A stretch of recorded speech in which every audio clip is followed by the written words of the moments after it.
Now let's see another question. Prove that the chords of same length in a circle are at the same distance from the center. Here, read the question once again and tell me what you have understood. നിങ്ങളുടെ ഒരു circle ഉണ്ട്, സർക്കിളിൽ same ലെങ്തിൽ വരുന്ന codes ഉണ്ട്. ആ കോഡ്സിന്റെ പ്രത്യേകത എന്തായിരിക്കും? പ്രത്യേകത എന്താണെന്ന് പ്രൂവ് ചെയ്യണ്ടേ? They are at the same distance from the centre എന്ന് പ്രൂവ് ചെയ്യണം. അപ്പൊ സെന്ററിൽ നിന്ന് സെയിം ഡിസ്റ്റൻസിലാണ് ആ രണ്ട് കോഡ്സ് കിടക്കുന്നതെന്നാണ് പ്രൂവ് ചെയ്യണ്ടേ. മറ്റേ കണക്കിന്റെ പ്രത്യേകത അല്ലെങ്കിൽ മറ്റേ പ്രൂഫിന്റെ പ്രത്യേകത എന്തായിരുന്നു? നമ്മൾ അവിടെ എന്താ പ്രൂവ് ചെയ്തേ? സെന്ററിൽ നിന്ന് ഈക്വൽ ഡിസ്റ്റൻസിൽ കിടക്കുന്ന രണ്ട് കോഡ്സിന്റെ കോഡ് ലെങ്ത് സെയിം ആണ് നമ്മൾ പ്രൂവ് ചെയ്തു. ഇവിടെയോ കോഡ് ലെങ്ത് സെയിം ആയിട്ട് അല്ലെങ്കിൽ ലെങ്ത് സെയിം ആയിട്ട് വരുന്ന രണ്ട് കോഡ്സ് സെന്ററിൽ നിന്ന് ഈക്വൽ ഡിസ്റ്റൻസിലാണെന്നാണ് ഇവിടെ പ്രൂവ് ചെയ്യുന്നത്. അപ്പൊ ഈ രണ്ട് പ്രോബ്ലമിലുള്ള ബന്ധം എന്താ? ഒന്നൊന്നിന്റെ റിവേഴ്സ് ആണ് അല്ലെ? സോ നിങ്ങൾക്കൊരു ഫിഗർ കാണാൻ പറ്റും, അതില് രണ്ട് കോഡ്സ് ഉണ്ട് and both these chords are equal. Okay. And let the center of the circle be O.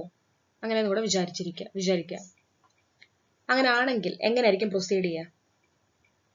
ഇതിപ്പോ മറ്റേ പ്രൂഫിന്റെ റിവേഴ്സ് ആയതുകൊണ്ട് എന്തായിരിക്കും പ്രത്യേകത? ഇതിന്റെ ഫിഗറും ഇതിന്റെ പ്രൂഫ് പാറ്റേണും എല്ലാം സെയിം ആസ് ദാറ്റ് ഓഫ് ആയിരിക്കും. ഓക്കെ, അപ്പൊ എവിടെ നിന്ന് സ്റ്റാർട്ട് ചെയ്യാം നിങ്ങൾ? അതിന് നമുക്ക് എല്ലാത്തിനും പേര് കൊടുക്കാം.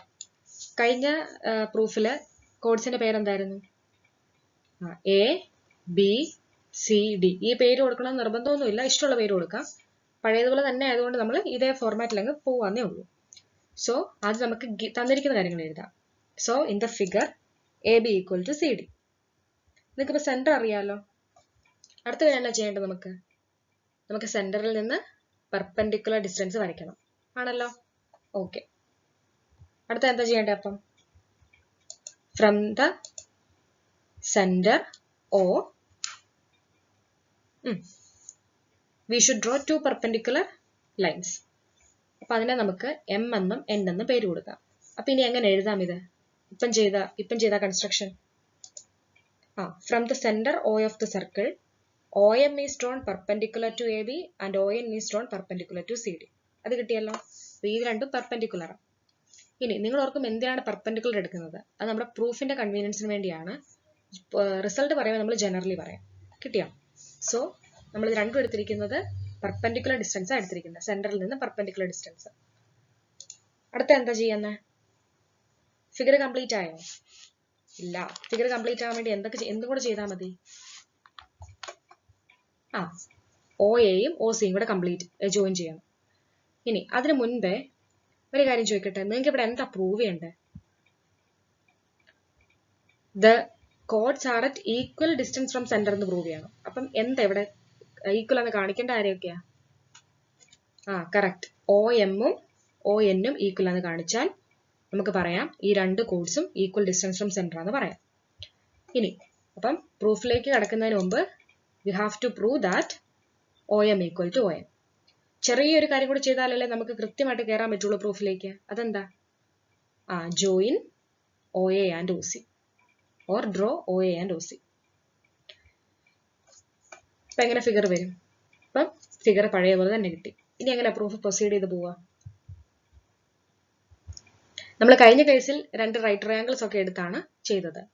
ആ രീതി ചെയ്ത വല്ല കുഴപ്പമുണ്ടോ? ഒരു കുഴപ്പമില്ല. നമ്മൾ കുറച്ചുകൂടി സിമ്പിൾ ആയിട്ട് നമുക്ക് പോകാം. കാരണം ഓൾറെഡി നമ്മുടെ അങ്ങനെ ഒരു റിസൾട്ട് ഉള്ളതുകൊണ്ട് നമുക്ക് എവിടെ നിന്ന് സ്റ്റാർട്ട് ചെയ്യും? നിങ്ങൾ ഒ എം ഒന്ന് നോക്കിയേ. ഒ എമ്മും എ ബിയും തമ്മിലുള്ള ബന്ധം എന്താ? O M is perpendicular to A B. So എന്ത് പറയാം? A M is half of A B എന്ന് പറയാലോ. പറയാം, കാരണം ഒ എം പെർപെൻഡിക്കുലർ ആയതുകൊണ്ട് O M bisects A B. So A M will be half of A B. Reason എന്ന് പറയുന്നത് O M is perpendicular to A B. അതേപോലെ C എന്നിനെ പറ്റി എന്നാ പറയാം? C N is half of C D. Reason is O N is perpendicular to C D ആണല്ലോ. ഇനി ഇത് രണ്ട് നല്ലോണം നോക്കുക. എന്നിട്ട് ഇനി ഈ എ ബിയും സി ഡി ഒന്ന് നോക്കിയേ. നമ്മുടെ കോഡ്സ് അല്ലായിരുന്നോ അത്? അതിന്റെ പ്രത്യേകത എന്താ? ഈക്വൽ കോഡ്സാ. So A B equal to C D ആയിരിക്കും.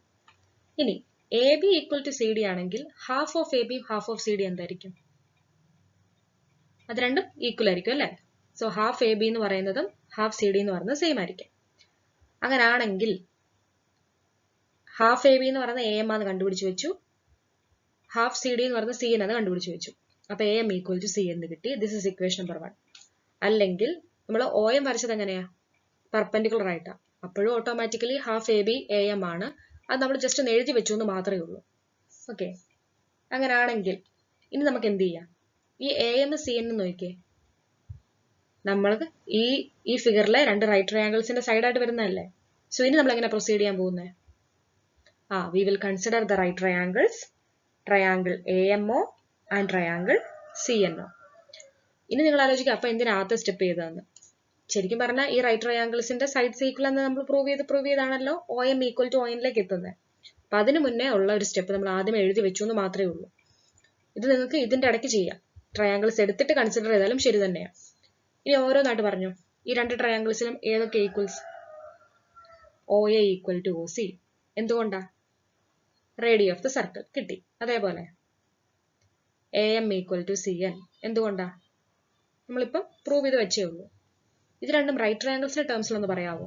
ഈ ഒ എ ഒ സി എന്ന് പറയുന്ന റൈറ്റ് ട്രയാങ്കിൾ ഡയറായിട്ട് വരും, ഹൈപ്പോട്ടന്യൂസ് ആയിട്ട് വരും. ഈ എ എം സി എൻഒ നമുക്കിപ്പം ബേസ് ആയിട്ട് എടുക്കാം, അല്ലെങ്കിൽ വൺ ഓഫ് ദി പെർപെൻഡിക്കുലർ സൈഡിൽ നിന്ന് എടുത്താലും കുഴപ്പമൊന്നുമില്ല. അപ്പൊ എന്നാ കിട്ടി നമുക്ക്? ഈ രണ്ട് റൈറ്റ് ട്രയാങ്കിൾസിലെയും രണ്ട് സൈഡ്സ് ഈക്വൽ ആണെന്ന് കിട്ടി അല്ലേ? So the hypotenuse and one side of right triangle A O M are equal to the hypotenuse and one side of triangle C O M. സംശയമൊന്നുമില്ലല്ലോ. അങ്ങനെയാണെങ്കിൽ അടുത്ത സ്റ്റെപ്പ് പെട്ടെന്ന് പറഞ്ഞു. പൈതഗോറസ് തിയറം അനുസരിച്ച് മൂന്നാമത്തെ സൈഡും ഈക്വൽ ആണ്. So the third side of the triangles are equal. അപ്പൊ ഏതാ തേർഡ് സൈഡ്സ് നോക്കി പറഞ്ഞേ? O M equal to O N ആയിരിക്കും. കിട്ടിയോ? So the chords of the same length in a circle are at the same distance from the centre and hence proved. So let's generalize the result as the chords of the same length in a circle are at the same distance from the center. കിട്ടിയോ? ഈ രണ്ട് result important ആണ്. ഒന്ന് ഉണ്ടെങ്കിൽ മറ്റേതും ഉണ്ട്. അതായത് ഒന്നുമില്ല, ഒരു സർക്കിൾ എടുക്കുക, സെന്റർ എടുക്കുക, സെന്ററിൽ നിന്ന് ഈക്വൽ ഡിസ്റ്റൻസിൽ കിടക്കുന്ന രണ്ട് കോഡ്സിന്റെ ലെങ്ത് എപ്പോഴും സെയിം ആയിരിക്കും. തിരിച്ച് ഒരു സർക്കിളിലെ രണ്ട് ഈക്വൽ കോഡ്സ് എടുക്കുക, ആ രണ്ട് ഈക്വൽ കോഡ്സും സെന്ററിൽ നിന്ന് ഈക്വൽ ഡിസ്റ്റൻസിലായിരിക്കും. അങ്ങോട്ടും ഇങ്ങോട്ടും പറയാൻ പറ്റും. ഈ രണ്ട് ജനറലൈസേഷൻസും വളരെ ഇമ്പോർട്ടന്റ് ആണ്. മുന്നോട്ടുള്ള കണക്കിലൊക്കെ ഇഷ്ടംപോലെ ഉപയോഗിക്കും, പല പല സാഹചര്യങ്ങൾ ഉപയോഗിക്കും. അപ്പം ഇത് രണ്ടും തറവാക്കണം. This is the homework question for you. All of you write it down and do it by yourself. So in this class we have seen the generalization that the chords which are at equal distance from the center are of equal length and vice versa. So go through the steps that we used to reach this generalization and the problems we have done, and do the homework questions also. Let's meet in the next class. Thank you and have a nice day.